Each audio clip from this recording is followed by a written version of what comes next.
So salaries, house property, capital gains మూడు కూడా ఏమనుకున్నాం, ఫార్మాట్ బేస్డ్ అని చెప్పేసి చెప్పుకున్నాం కదా. సో అలాగే ఇప్పుడు మనం క్యాపిటల్ గెయిన్స్ కి ఫార్మాట్ అనేది చూద్దాం.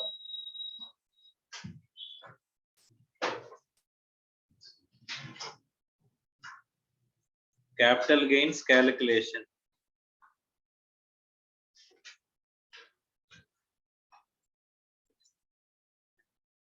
మనకి క్యాపిటల్ గెయిన్స్ క్యాలిక్యులేషన్ లో ఎన్ని రకాల క్యాపిటల్ గెయిన్స్ ఉన్నాయమ్మా? 2 types, long term capital gain, short term capital.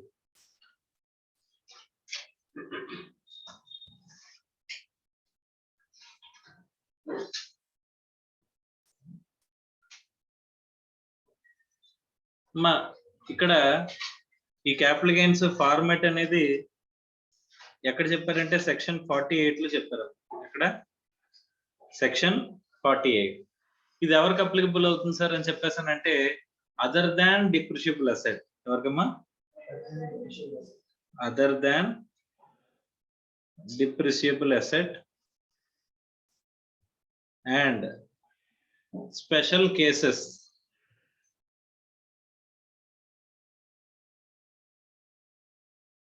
So other than depreciable assets and special cases covered separately. అర్థమవుతుందా? సో ఈ డిప్రిషియబుల్ అసెట్ కి సంబంధించిన వేరే క్యాలిక్యులేషన్ ఉంటుంది, other cases, other special cases కి సంబంధించింది వేరే క్యాలిక్యులేషన్ ఉంటుందంట. అవి ఏమీ కాకుండా జనరల్ క్యాపిటల్ గెయిన్ క్యాలిక్యులేషన్ అనేది ఇప్పుడు మనం చూస్తున్నాము. అది చెప్పింది ఎవరంటమ్మా? సెక్షన్ 48. మనకి క్యాపిటల్ గెయిన్స్ అనేది రేంజ్ ఎంత చెప్పుకున్నాం? సెక్షన్స్, రేంజ్ ఆఫ్ సెక్షన్స్ అంటారు క్యాపిటల్ గెయిన్ అంటే 45 నుంచి 55A వరకు ఉన్న సెక్షన్స్ అన్నిటికీ కూడా ఏమనుకున్నామమ్మా? క్యాపిటల్ గెయిన్స్ అనుకున్నాం కదా. సో సెక్షన్ 48 అనగానే మనకి ఎక్కడ స్ట్రైక్ అవుతుంది? 45 నుంచి 55A మధ్యలో వస్తుంది కాబట్టి మనకి క్యాపిటల్ గెయిన్స్ అనేది స్ట్రైక్ అవ్వాలి. ఓకేనా? First short term capital gain calculation చూద్దాం. ఏం చెప్తున్నాడంటే ఫుల్ వాల్యూ ఆఫ్ కన్సిడరేషన్ అంటాడు. ఏంటది? Full value of the consideration less. Sir full value of the consideration అంటే ఏంటి? ఇందాక మార్నింగ్ మనం ఒక సెక్షన్ 45 చార్జబిలిటీ సెక్షన్ చూసినప్పుడు కన్సిడరేషన్ అని చెప్పేసి మాట్లాడుకున్నాం కదమ్మా ప్రీవియస్ క్లాస్ లో. సో ఆ ప్రీవియస్ క్లాస్ లో మాట్లాడుకున్నప్పుడు కన్సిడరేషన్ అని ఏదైతే మనం మాట్లాడుకున్నామో that is called capital receipt అని రాశాను నేను అక్కడ. That capital receipt is nothing but full value of the consideration here. అర్థమైందా? కొన్ని చోట్ల ఫెయిర్ మార్కెట్ వాల్యూ తీసుకోవాలని చెప్పేసి మనం మాట్లాడుకున్నాం లేదమ్మా. సో ఆ ఫెయిర్ మార్కెట్ వాల్యూ తీసుకునేది కూడా మనం ఏం తీసుకుంటాం? Full value of the consideration లో తీసుకుంటాం. Full value of the consideration less expenses on transfer. ఏంటంట? Expenses on transfer. ఓకేనమ్మా? సో ఎక్స్పెన్సెస్ ఆఫ్ ట్రాన్స్ఫర్ తీసేస్తే మనకు వచ్చేదాన్ని నెట్ కన్సిడరేషన్ అంటారు. ఏమంటారు? Net consideration. Sir what are all covered under expenses on transfer? Expenses on transfer అంటే ఏంటి అన్ని కూడా మనం తర్వాత చూద్దాం. జస్ట్ ఫార్మాట్ లో స్టార్ట్ చేసుకున్నాం, ఫార్మాట్ మాట్లాడుకుంటాం. ఇందులో ఉన్న ప్రతి ఐటమ్ గురించి చూసుకుంటే వెళ్తేనే ఫార్మాట్ కంప్లీట్ అవుతాం. ఓకేనా?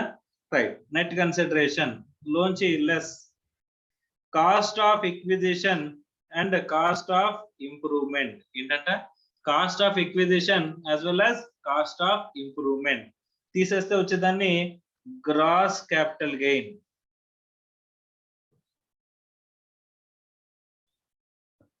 ఏమంటారమ్మా? గ్రాస్ క్యాపిటల్ గెయిన్ అంటారంట. లెస్ ఇందులోంచి మనం ఏం మైనస్ చేయాలంటమ్మా? ఎగ్జంప్షన్స్. ఎగ్జంప్షన్స్ అంటే ఇవే ఎగ్జంప్షన్స్ అనుకున్నాం? ఇన్వెస్ట్మెంట్ బేస్డ్ ఎగ్జంప్షన్స్ అని చెప్పేసి అనుకున్నావా లేదా? రైట్. ఆ ఎగ్జంప్షన్స్ అండర్ సెక్షన్ 54. ఏ సెక్షన్ అమ్మా? 54. సార్ నార్మల్ గా ఎగ్జంప్షన్స్ అంటే సెక్షన్ 10 లో ఉంటాయి కదా సార్. ఆ ఎగ్జంప్షన్స్ ఏంటి? General exemptions. ఈ ఎగ్జంప్షన్స్ ఏంటి? Specific exemptions for the purpose for under head capital gains అమ్మా. Okay right. సో అది ఎగ్జంప్షన్స్ అండర్ సెక్షన్ 54. వీటి స్పెషాలిటీ ఏంటి? Investment based exemptions. తీసేస్తే నెట్ క్యాపిటల్ గెయిన్ ఏమొస్తుందమ్మా? Or taxable capital gain.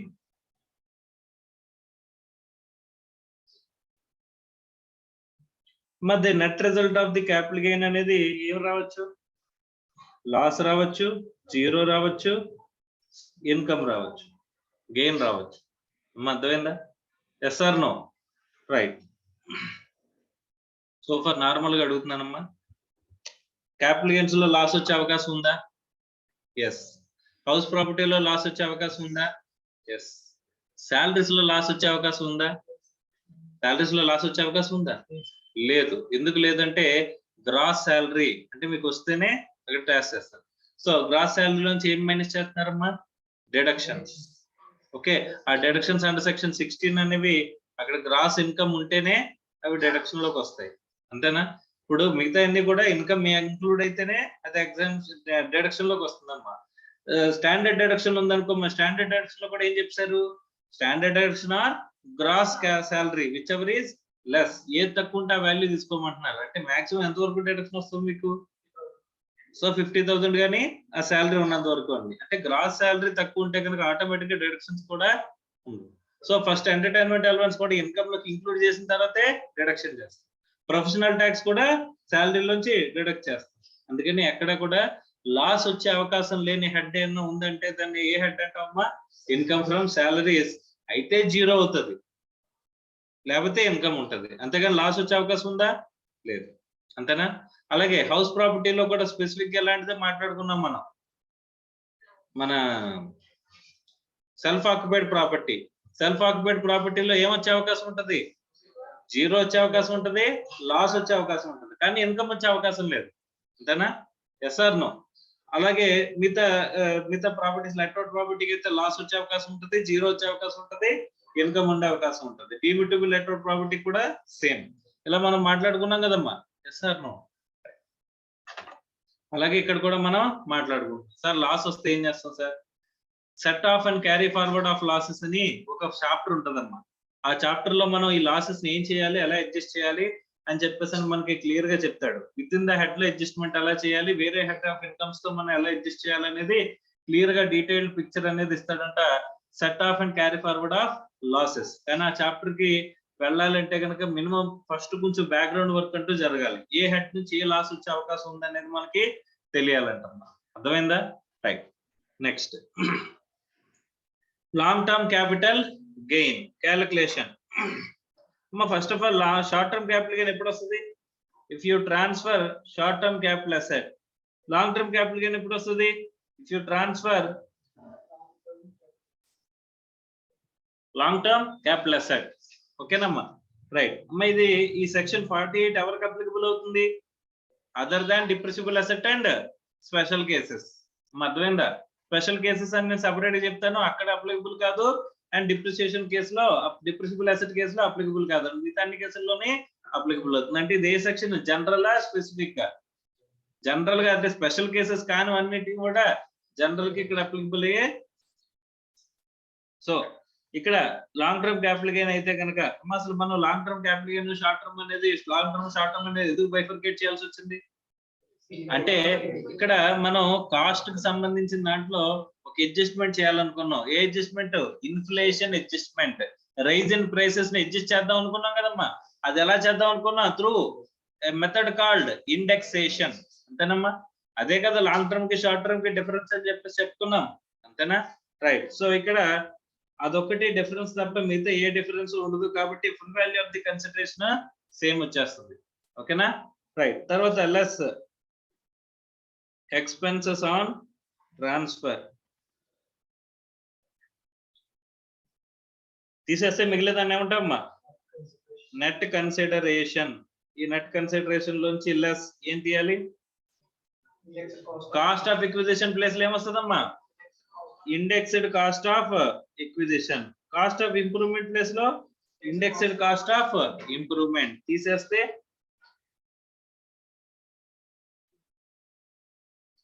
Gross capital gain. అంతే కదమ్మా?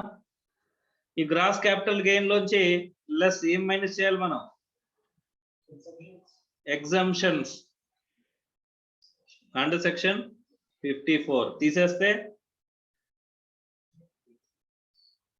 Net capital gain or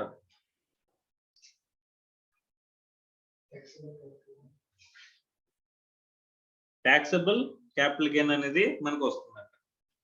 net capital gain or taxable capital gain అనేది మనకి వస్తుందంట. ఇక్కడ కూడా ఏమొచ్చే అవకాశం ఉందమ్మా? లాస్ వచ్చే అవకాశం ఉంటుంది, జీరో వచ్చే అవకాశం ఉంటుంది, గెయిన్ ఇన్కమ్ ఆర్ గెయిన్ అనేది వచ్చే అవకాశం అనేది ఉంటుంది. అంతేనా? Yes or no? Right sir. ఇక్కడ లాంగ్ టర్మ్ కి షార్ట్ టర్మ్ కి డిఫరెన్స్ ఏంటమ్మా? Indexed cost of acquisition, indexed cost of improvement. Is it clear or not?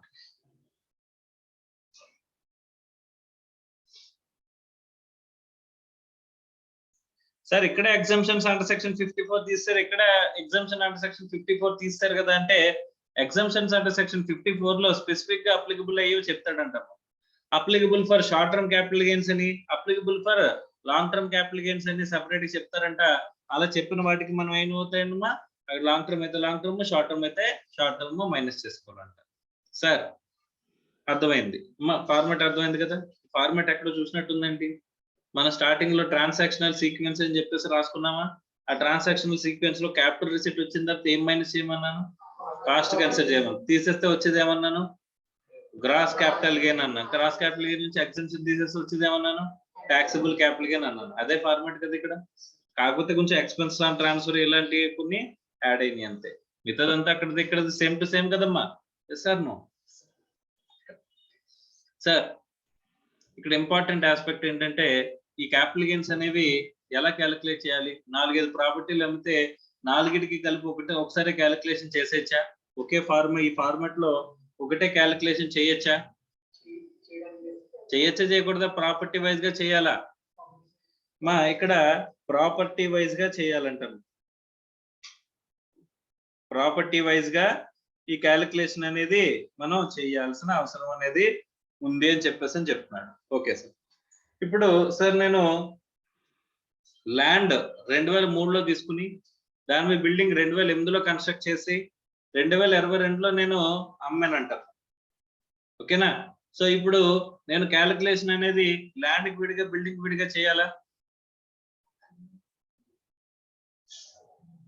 అమ్మడం మాత్రం కలిపి అమ్మాను. కొన్నది ఎప్పుడు? ల్యాండ్ 2003. బిల్డింగ్ కన్స్ట్రక్షన్ ఎప్పుడు చేశాను? 2008. కానీ అమ్మడం మాత్రం రెండు కలిపి 2022లోనే అమ్మాను. ఓకే. సో ఇప్పుడు చెప్పండి, క్యాపిటల్ గెయిన్ క్యాలిక్యులేషన్ ల్యాండ్ కి విడిగా బిల్డింగ్ కి విడిగా చేయాల్సిన అవసరం ఉందా లేదా? అంటే రెండింటికి సపరేట్ గా చేయాల్సిన అవసరం ఉందంట. అర్థమైందా సార్? ఒకవేళ ప్రాపర్టీ ల్యాండ్ నేను 2010లో తీసుకున్నాను, 2021లో కన్స్ట్రక్షన్ చేశాను, 2022లో అమ్మేశాను. అప్పుడు ఏమవుతుందమ్మా? ల్యాండ్ లాంగ్ టర్మ్ అవుతుంది, బిల్డింగ్ షార్ట్ టర్మ్ అవుతుంది.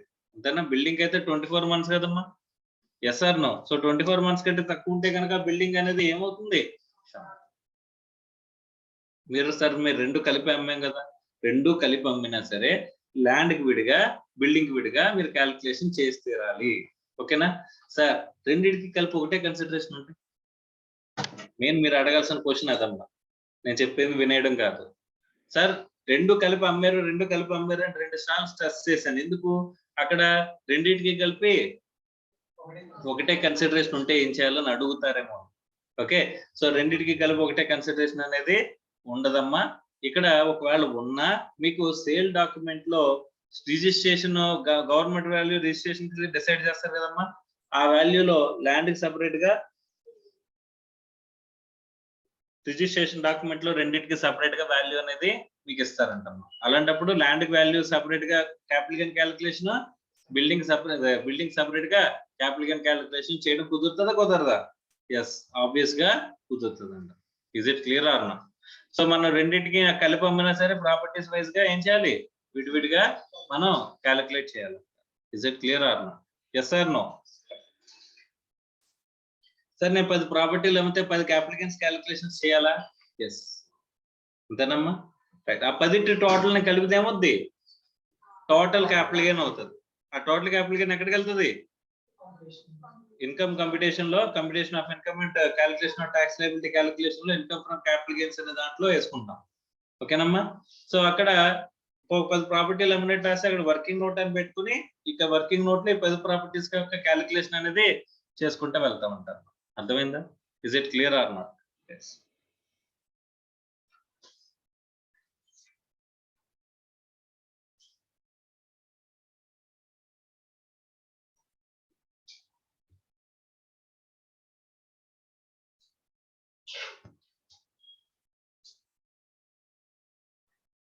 నెక్స్ట్ ఇంపార్టెంట్ ఆస్పెక్ట్ అమ్మా, ఇక్కడ మనం full value of the consideration అని చెప్పేసి అని అనుకుంటున్నాం కదా. Full value of the consideration కదమ్మా స్టార్ట్ అయింది. Full value of the consideration తోనే కదమ్మా మన క్యాలిక్యులేషన్ ఫార్మాట్ అనేది స్టార్ట్ అయింది. ఒకసారి ఫార్మాట్ చూడండి, ఇక్కడ ఏమి ఇచ్చాడు మా సెక్షన్ 48 లో ఫార్మాట్ అనేది చెప్తున్నప్పుడు ఏమి చెప్పి చూడమ్మా, computation of capital gains for the depreciable and non-depreciable asset are dealt differently. Section 48 deals with the computation of non-depreciable asset. ఎవరి గురించి మాట్లాడుతున్నాడమ్మా, section 48 format non depreciable asset. Okay, and అలాగే స్పెషల్ కేసెస్ కూడా మనం సపరేట్ గా calculate చేస్తాం అనుకున్నాం కదమ్మా, అనుకున్నాం రాసుకున్నాం. అక్కడ సెక్షన్ 48 ఎవరి గురించి మాట్లాడుతుంది, డిప్రెసిబుల్ నాన్ డిప్రెసిబుల్ అసెట్ అంటే డిప్రిసియబుల్ అసెట్స్ గురించి అండ్ స్పెషల్ క్యాలిక్యులేషన్స్ గురించి ఏమన్నాం సపరేట్ గా మనం మాట్లాడుకుంటాం అనుకున్నాం కదమ్మా. అలాగే డిప్రెసిబుల్ అసెట్స్ కి సంబంధించింది అయితే కనుక ఏ సెక్షన్ అంటున్నాడమ్మా, సెక్షన్ 50 అంటున్నాడు. సెక్షన్ 50 లోకి వెళ్ళిన తర్వాత మనం డిప్రెసిబుల్ అసెట్ గురించి మనం డీటెయిల్ గా చూద్దాం. ఓకేనా, రైట్. సో ఒకసారి చూడమ్మా, short term capital gain non depreciable asset ఎక్కడితో స్టార్ట్ అయిందమ్మా, full value of the consideration plus expenses incurred in connection with the transfer తీసేస్తే నెట్ కన్సిడరేషన్ లో తీసేస్తే cost of acquisition, cost of improvement తీసేస్తే gross capital gain, అందులో exemptions తీసేస్తే మా exemptions అంటే సెక్షన్ 54 అన్నాను, వీడు స్పెసిఫిక్ గా చెప్పాడు అంతే. ఆ 54 లోకి వెళ్ళిన తర్వాత మనం డీటెయిల్ గా ఏ సెక్షన్ కి ఏది ఏ సెక్షన్ అనేది సారీ ఏ క్యాపిటల్ గెయిన్ కి ఏ సెక్షన్ అప్లికబుల్ అవుతుంది అనేది అక్కడ మనం చూద్దాం. తీసేస్తే net short term capital gain అన్నాడు. అలాగే long term capital gain calculation లో నాన్ డిప్రెసిబుల్ అసెట్ అనుకుంటే full value of the consideration less expense on transfer తీసేస్తే నెట్ కన్సిడరేషన్ దాంట్లో indexed cost of acquisition, indexed cost of improvement తీసేస్తే gross capital gain, దాంట్లో exemptions applicable అయితే తీసేస్తే మనకి ఏమవుతుందమ్మా, net long term capital gain or taxable long term capital gain. Okay, or taxable short term capital gain అనేది మనకు specific గా వస్తుంది. అదేనా చెప్పాడు.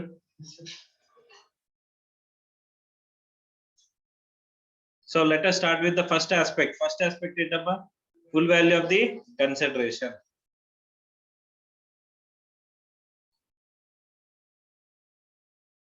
So first, full value of the consideration on transfer of immovable property, section 50C anadamma. Akkada inni starlu kudirthe anni starlu eskondi, oka 2-3 starlu eskunna tappuledu. Okay na, adi enta important concept.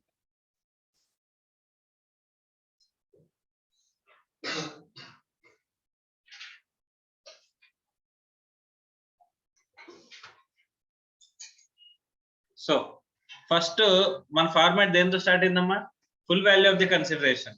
నా what is full value of the consideration అంటే మనం section 45 చార్జబిలిటీలో last column consideration capital receipt ఏం తీసుకోవాలని చెప్పేసి మనం మాట్లాడుకున్నాం కదమ్మా, అదే full value of the consideration. Okay, అలాగే నిన్న సారీ మార్నింగ్ ప్రీవియస్ క్లాస్ లో మనం ఏం మాట్లాడుకున్నాం అంటే కనుక ఇంకో ఏం మాట్లాడుకున్నామమ్మా, immovable property like land, building or both కనుక ఉన్నట్లయితే అక్కడ ఏ వాల్యూ తీసుకుంటారు అనుకున్నాం, స్టాంప్ డ్యూటీ వాల్యూ అడాప్ట్ చేసుకోవాలి అని చెప్పేసి మనం మాట్లాడు. What is stamp duty value? Government decided market value for the purpose of living stamp duty. అంతేనా, రైట్, వెరీ గుడ్ సార్. ఒకవేళ అంతకంటే తక్కువ ఉంటే ఏం చేయాలి సార్ మనం? ఒకవేళ అంతకంటే తక్కువ ఉంటే ఏం చేయాలి? Full value of the consideration on transfer of immovable property కనుక ట్రాన్స్ఫర్ చేసినట్లయితే మనం ఖచ్చితంగా ఇదేంతో చెక్ చేయాలి, సెక్షన్ 50C. ఏ సెక్షన్ అమ్మా? సెక్షన్ 50C తో మనం చెక్ చేయాలంట. స్టార్ మార్క్ వేసుకోండి. ఒకసారి ఆ ప్రొవిజన్ అంతా చదవండి అమ్మా, జస్ట్ ప్లెయిన్ రీడింగ్ ఇవ్వండి.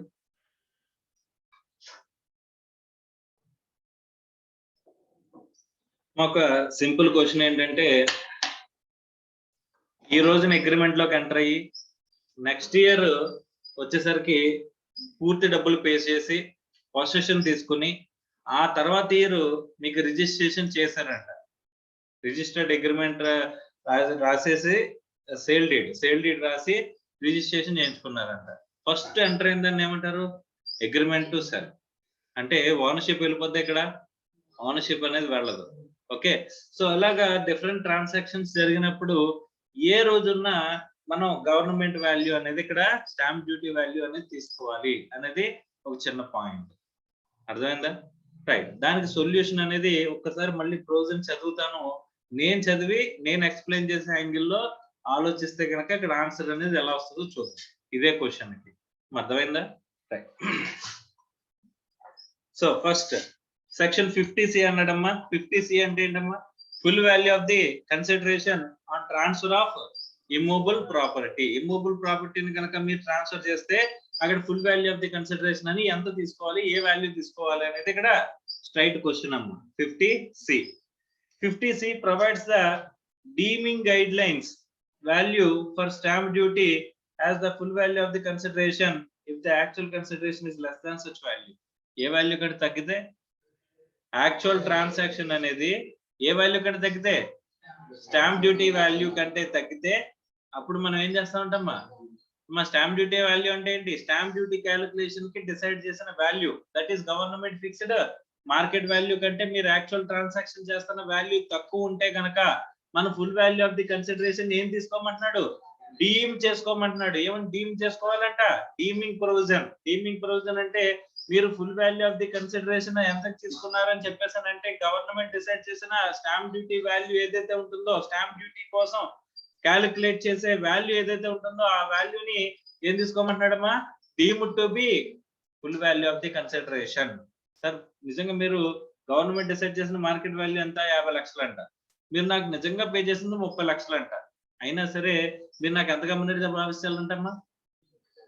ఎంత? 50 lakhs కి అమ్మినట్టుగా భావించాలంట. అర్థం అవుతుందా?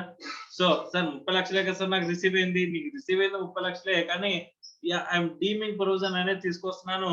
అక్కడ నువ్వు తక్కువ అమ్మిన ప్రతి చోట నేను ఏం చేసుకుంటాను? Full value of the consideration కే ట్రాన్సాక్షన్ అనేది అంటే స్టాంప్ డ్యూటీ వాల్యూకే full value of the consideration అని చెప్పేసి నేను తీసుకుంటానని చెప్పేసి చెప్తున్నాడు అంట. Clear? Yes or no?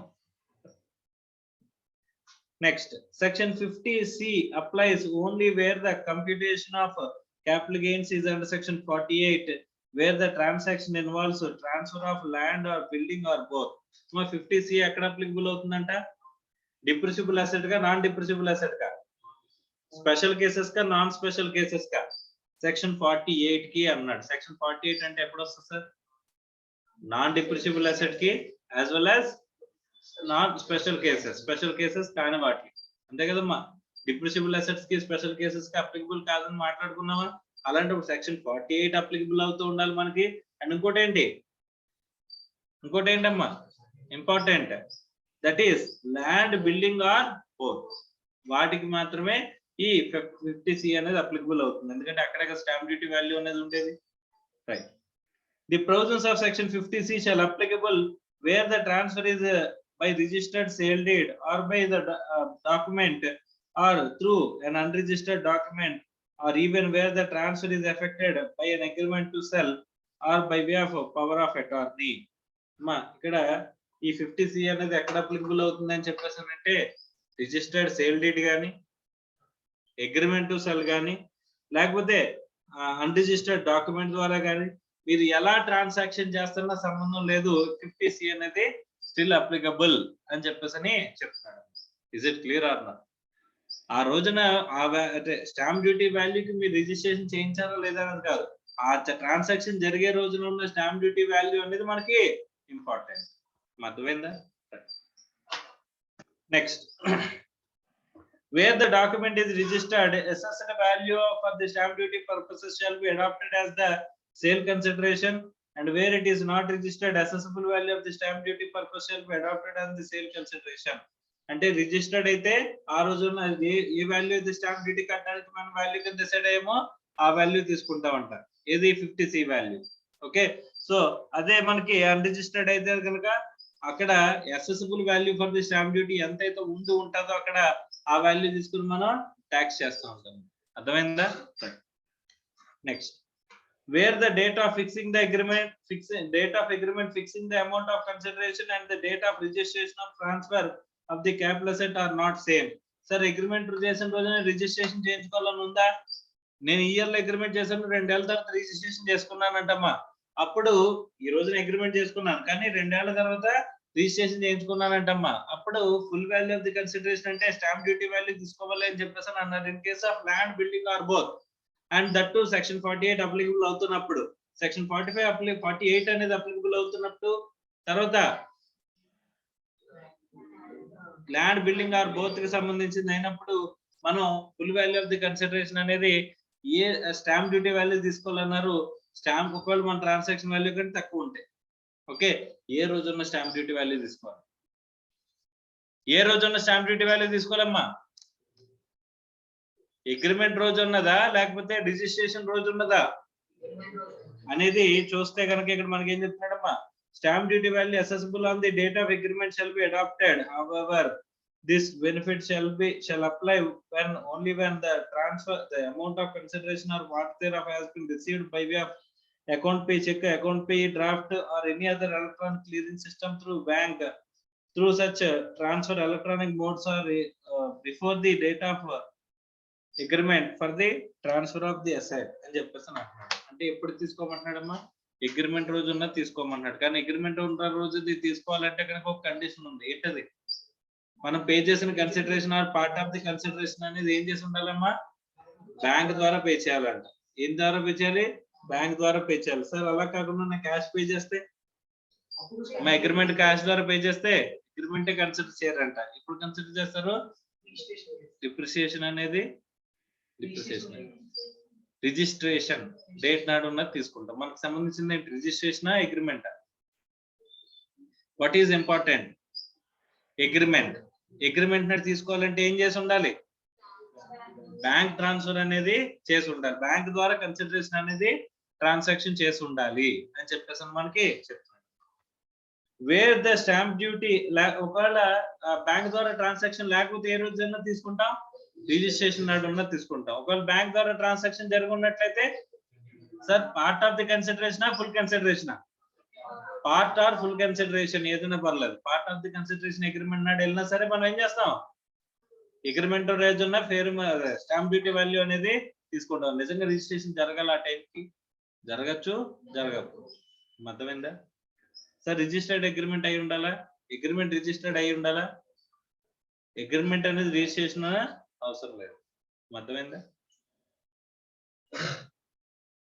Next ఇక్కడ స్టార్ మార్క్ వేసుకున్నామా. ఇందులో important point, where the stamp duty value does not exceed 110% of the sale consideration received or accruing as a result of the transfer, the consideration receiving or accruing shall be deemed to be the full value of the consideration. Accordingly, in such cases stamp duty value does not consider even if it is higher than the consideration అని చెప్పేసి అంటున్నాడు. ఎంతవరకు deviation అలో చేస్తాడంటమ్మా?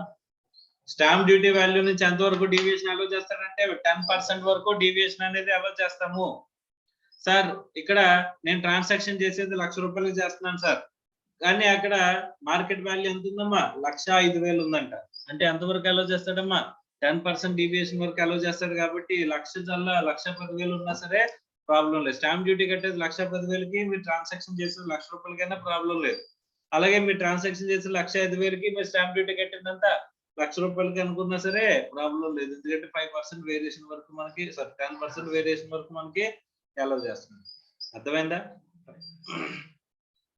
Sir? ఇక్కడ ఖచ్చితంగా మనకి transfer అనేది ఎలా జరగాలన్నారమ్మా? Bank ద్వారా జరగాలన్నారు. బ్యాంక్ ద్వారా జరగచ్చు అనే దానికి ఎక్సెప్షన్ ఏంటంటే, కావాలంటే అదర్ ఎలక్ట్రానిక్ మోడ్స్ ద్వారా జరగచ్చు అంట. ఏంటవి? క్రెడిట్ కార్డు ద్వారా కానీ, డెబిట్ కార్డు ద్వారా కానీ, నెట్ బ్యాంకింగ్ కానీ, ఐఎంపిఎస్ కానీ, యూపీఐ కానీ, ఆర్టీజీఎస్ కానీ, నెఫ్ట్ కానీ, ఇక్కడ ఈ అదర్ ఇంటర్ఫేస్ ఫర్ మనీ, భీమ్ కానీ. సో ఇలా ఏదైనా సరే మనకి ట్రాన్సాక్షన్ ఎలక్ట్రానిక్ ట్రాన్స్ఫర్ ద్వారా జరిగింది అనుకుంటే కనుక వాటిని కూడా ఇక్కడ ఏమంటాడమ్మా? ఎక్సెప్షనల్ కేసెస్ కింద తీసుకోవచ్చు అని చెప్పేసి అని అంటున్నాడు. Is it clear or not?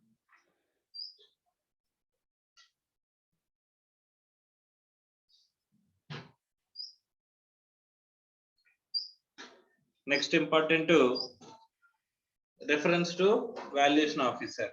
ఇప్పుడు చెప్పండి, మనం అనుకున్న దానికి అగ్రిమెంట్ అనేది రోజున్న తీసుకోవాలా, రిజిస్ట్రేషన్ రోజున్న తీసుకోవాలా?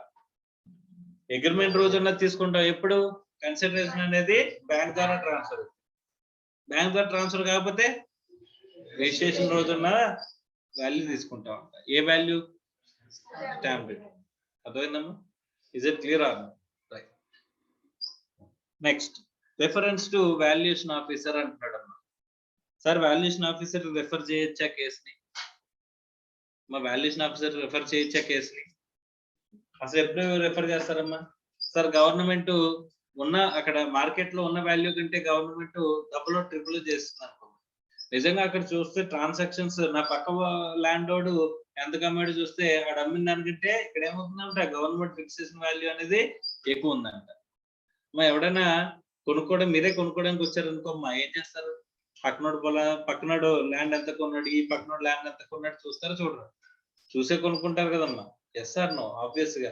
సో అదే ఇక్కడ అలా చెక్ చేసుకుంటే కనుక మార్కెట్ వాల్యూ కంటే గవర్నమెంట్ డిసైడ్ చేసిన మార్కెట్ వాల్యూ అనేది అక్కడ ఉన్న వాల్యూ కంటే ఎక్కువ ఉంది అని కనుక మీకు అనిపించినట్లయితే అప్పుడు then you can refer the case to the valuation officer. అంటే డైరెక్ట్ గా మీరే చేసుకోవచ్చా transfer?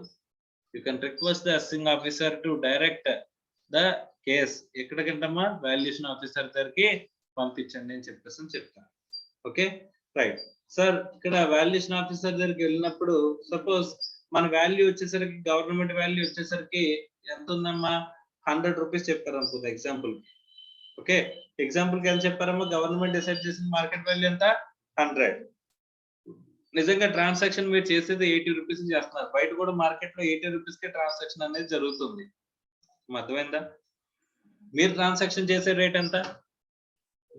80. Okay right. Government decide చేసిన వాల్యూ ఎంత? 100. అంటే 100 కంటే 80 తక్కువే కాబట్టి మీరు ఏం చేయాలి?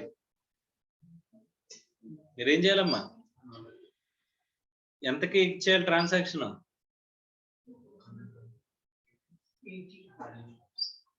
క్వశ్చన్ అర్థమైందా? ఫస్ట్ క్వశ్చన్ అర్థమైందా?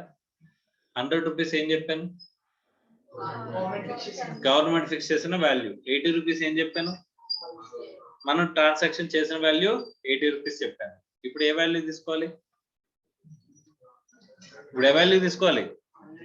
గవర్నమెంట్ డిసైడ్ చేసిన మార్కెట్ వాల్యూ తీసుకోవాలి. ఎందుకంటే 110% కంటే డిఫరెన్స్ ఉంది కాబట్టి. అవునా? Yes or no? 100 అంటే గవర్నమెంట్ డిసైడ్ చేసిన స్టాంప్ డ్యూటీ వాల్యూ అనేది తీసుకుందాం. కానీ అక్కడ ఏమైందంటే మార్కెట్ లో నిజంగా తక్కువ రేట్ ఉందంట. మార్కెట్ లో ఏ రేట్ ఉందంట? నిజంగా తక్కువ రేట్ ఉందంట. మనం ట్రాన్సాక్షన్ చేసే దానికంటే లేదా స్టాంప్ డ్యూటీ డిసైడ్ చేసిన వాల్యూ కంటే మనకేముంది? తక్కువ రేట్ అనేది ఉన్నదంట. అది నువ్వు ఫీల్ అయ్యావంట. అప్పుడు నువ్వేం చేయొచ్చమ్మా? అసెసింగ్ ఆఫీసర్ రిక్వెస్ట్ చేసుకుంటే he can refer the case to the valuation officer. అర్థమైందా? వాల్యుయేషన్ ఆఫీసర్ కి రిఫర్ చేయొచ్చు. ఇప్పుడు వాల్యుయేషన్ ఆఫీసర్ వాల్యూ ఇచ్చాడంట. ఎంత ఇచ్చాడంటే కనుక 70 రూపీస్ ఇచ్చాడంట. 70 రూపీస్ అంటే ఏంటి? మీరు ట్రాన్సాక్షన్ చేసింది ఎంతకి? 80. అంతేనా? కానీ వాడు 70 రూపాయలు ఇచ్చాడంట. అప్పుడు ఏ వాల్యూ తీసుకుంటాం? మనమే 80 రూపాయలకి ట్రాన్సాక్షన్ చేస్తుంటే 70 రూపాయలు ఇచ్చినా సరే మన ఎంత వాల్యూ చూపిస్తాం? 80. అంతేనా? రైట్. సార్ గవర్నమెంట్ ఫిక్స్ చేసిన మార్కెట్ వాల్యూ 100 రూపీస్ అయితే వీడు 120 రూపాయలు అని చెప్పాడంట. వాల్యుయేషన్ ఆఫీసర్ ఎంత చెప్పాడమ్మా? వాల్యూ 120 చెప్పాడంట. అప్పుడు పరిస్థితి ఏంటి? అప్పుడు పరిస్థితి ఏంటి? ఏ వాల్యూ తీసుకుంటాం? అంటే గవర్నమెంట్ ఫిక్స్ చేసిన స్టాంప్ డ్యూటీ వాల్యూ తీసుకుంటాం. సార్ నాకు యాక్చువల్ గా 80 రూపీస్ కదా, అక్కడ గవర్నమెంట్ డిసైడ్ చేసిన మార్కెట్ వాల్యూ ఎంత? 100 రూపీస్ కదమ్మా. వాల్యుయేషన్ ఆఫీసర్ అని చెప్పాడంట 90 రూపీస్ చెప్పాడంట. వాల్యుయేషన్ ఆఫీసర్ అని చెప్పాడు 90 రూపీస్ చెప్పాడంట. అప్పుడు ఏ వాల్యూ తీసుకుంటారు? ఎంతమ్మా? 90 తీసుకోవాలి. Very important. అదే ఎంత తీసుకోవాలి? 90. వాల్యుయేషన్ ఆఫీసర్ రిఫర్ చేసిన వాల్యూ అనేది ఎప్పుడు ఎగ్జిస్టెన్స్ లో ఉంటది? గవర్నమెంట్ మా ట్రాన్సాక్షన్ వాల్యూ అనేది ఇక్కడ గవర్నమెంట్ డిసైడ్ చేసిన వాల్యూ కంటే తక్కువ ఉంది. తక్కువ ఉన్నప్పుడే కదమ్మా. Yes or no? సో ఇప్పుడు వాల్యుయేషన్ ఆఫీసర్ కనుక ఇప్పుడు గవర్నమెంట్ డిసైడ్ చేసిన మార్కెట్ వాల్యూ 100, మీరు ట్రాన్సాక్షన్ చేసేది 80కి, వాల్యుయేషన్ ఆఫీసర్ ఇచ్చిన వాల్యూ 90 అనుకోండి. అప్పుడు ఏది తీసుకోవాలమ్మా? వాల్యుయేషన్ ఆఫీసర్ ఇచ్చిన వాల్యూ తీసుకోవాలి. ఒకవేళ మనం పే చేసే దానికంటే తక్కువ ఇచ్చాడు అనుకోమ్మా, అప్పుడు గవర్నమెంట్ డిసైడ్ చేసిన మార్కెట్ వాల్యూ 70, మీరేమో 80 ట్రాన్సాక్షన్ చేశారు. ఇప్పుడు ఎంత తీసుకుంటాం? 80 తీసుకుంటాం. అర్థమైందా? Yes or no? సో ఇక్కడ ఒకసారి టేబుల్ ఉందమ్మా, టేబుల్ ఒకసారి చూడండి. యాక్చువల్ కన్సిడరేషన్ ఎంత? 100. స్టాంప్ డ్యూటీ వాల్యూ ఎంతమ్మా? 90. ఓకే, వాల్యుయేషన్ ఆఫీసర్ ఏమి చెప్పకపోతే, వాల్యుయేషన్ ఆఫీసర్ రిఫర్ చేయకపోతే అప్పుడు ఏం చేస్తామమ్మా? 100కి ట్యాక్స్. యాక్చువల్ కన్సిడరేషన్ వచ్చే ఎంత? 100. స్టాంప్ డ్యూటీ వాల్యూ ఎంత? 150. అప్పుడు పరిస్థితి ఏంటి? ఏది తీసుకుంటామమ్మా? స్టాంప్ డ్యూటీ వాల్యూ ఎక్కువ ఉంది కాబట్టి అదే తీసుకుంటాం. అవునా? Next, actual consideration 100, stamp duty value 150, value determined by valuation officer ఎంతమ్మా? 170. ఇప్పుడు ఏం తీసుకుంటాం? యాక్చువల్ ట్రాన్సాక్షన్ ఎంతమ్మా? 100. స్టాంప్ డ్యూటీ వాల్యూ ఎంత ఉంది? 150. ఇక్కడ value determined by valuation officer ఎంతమ్మా? 170 ఇచ్చారండి. ఇప్పుడు చెప్పండి పర్సంటేజ్ ఎంతమ్మా? ఎంత తీసుకోవాలి? ఎందుకు 150 తీసుకోవాలి? అక్కడ స్టాంప్ డ్యూటీ వాల్యూ అనేది 110% ఆఫ్ ది యాక్చువల్ కన్సిడరేషన్ కంటే దాటి అంతేనా? సో కాబట్టి వాల్యుయేషన్ ఆఫీసర్ ఇచ్చిన వాల్యూ 150 తీసుకోవాలి. ఓకే, నెక్స్ట్ కేసు చూడండి. 100 rupees actual consideration, stamp duty 150, value determined by valuation officer ఎంతమ్మా? 120 అంట. అప్పుడు మనం ట్రాన్సాక్షన్ చేసిందే 100కి, స్టాంప్ డ్యూటీ వాల్యూ ఎంత ఉంది? 150. అక్కడ value determined by valuation officer అంటే ఎంత తీసుకోవాలి? 120.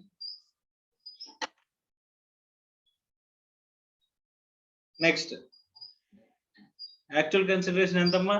100, స్టాంప్ డ్యూటీ వాల్యూ ఎంత? 150. ఓకే, తర్వాత value determined by valuation officer ఎంత అని చెప్తున్నామ్మా? 90. వాల్యుయేషన్ ఆఫీసర్ రిఫర్ చేసింది ఎంతమ్మా? 90. అప్పుడు ఏ వాల్యూ అవుతుందమ్మా? ఏ వాల్యూ తీసుకోవాలి? 100. 100 అలా వచ్చింది. యాక్చువల్ కన్సిడరేషన్ అనేది ఏ వాల్యూ కంటే తక్కువ ఉంది? స్టాంప్ డ్యూటీ వాల్యూ కంటే తక్కువ ఉంది కదమ్మా. అయినా సరే మనం ఎంత తీసుకుంటాం అమ్మా? Stamp duty value 150, actual consideration 100, valuation officer ఎంత ఇచ్చాడు? 90 ఇచ్చాడు. 90 అనేది దేనికంటే తక్కువ? స్టాంప్ డ్యూటీ వాల్యూ కంటే, సారీ, యాక్చువల్ కన్సిడరేషన్ కంటే తక్కువ. యాక్చువల్ కన్సిడరేషన్ కంటే తక్కువ ఉన్నా సరే మనం ఏం తీసుకుంటాం? యాక్చువల్ కన్సిడరేషన్ అనేది తీసుకుంటాం. అంతేనా? నెక్స్ట్, యాక్చువల్ కన్సిడరేషన్ ఎంత? 100, స్టాంప్ డ్యూటీ వాల్యూ ఎంత? 100. సో అలాంటప్పుడు వాల్యుయేషన్ ఆఫీసర్ లేనే లేదు. అప్పుడు ఏం తీసుకుంటాం అమ్మా? స్టాంప్ డ్యూటీ వాల్యూ కంటే కన్సిడరేషన్ అనేది తక్కువ ఉందా ఎక్కువ ఉందా? తక్కువ ఉంది. ఓకే, సో అలాంటప్పుడు ఏ వాల్యూ తీసుకోవాలంట? 100. ఇక్కడ యాక్చువల్ కన్సిడరేషన్ వచ్చే 100, స్టాంప్ డ్యూటీ వాల్యూ వచ్చేసరికి 102 అనుకుంటే కనుక స్టాంప్ డ్యూటీ వాల్యూ కంటే మీ యాక్చువల్ కన్సిడరేషన్ ఏమైంది? తక్కువ ఉంది. అంతేనా? సో అలాంటప్పుడు ఏ వాల్యూ తీసుకోవాలంట? Stamp duty value actual consideration? Actual consideration. ఎందుకు? ఇక్కడ స్టాంప్ డ్యూటీ వాల్యూ చూసుకుంటే 110% చూడండి. ఇక్కడ స్టాంప్ డ్యూటీ వాల్యూ ఎంతమ్మా? 100. అది స్టాంప్ డ్యూటీ వాల్యూ ఇక్కడ sir actual consideration 100. Actual consideration కి ఎంత వరకు డివైడ్ అవ్వచ్చు? 10%. 10% డివైడ్ చేస్తే ఎంత? సో అంతకంటే ఏ వాల్యూ? స్టాంప్ డ్యూటీ వాల్యూ తక్కువ ఉంది కాబట్టి ఏం చేయొచ్చు? యాక్చువల్ కన్సిడరేషన్ అనేది అర్థమైందా? రైట్. సో ఇక్కడ యాక్చువల్ కన్సిడరేషన్ 100, స్టాంప్ డ్యూటీ 105, తర్వాత value determined by valuation officer 120. మనకి కావాల్సిన వాల్యూ కంటే ఎక్కువ కనుక వాల్యూ చేసినా సరే మనం ఏం చేస్తాం? వాల్యుయేషన్ ఆఫీసర్ ఎక్కువ వాల్యూ చేసాడమ్మా, మీకు వచ్చిన కన్సిడరేషన్ ఎంత? 100. స్టాంప్ డ్యూటీ వాల్యూ ఎంత? 105. అప్పుడు 100 తీసుకుంటాం. అర్థమైందా?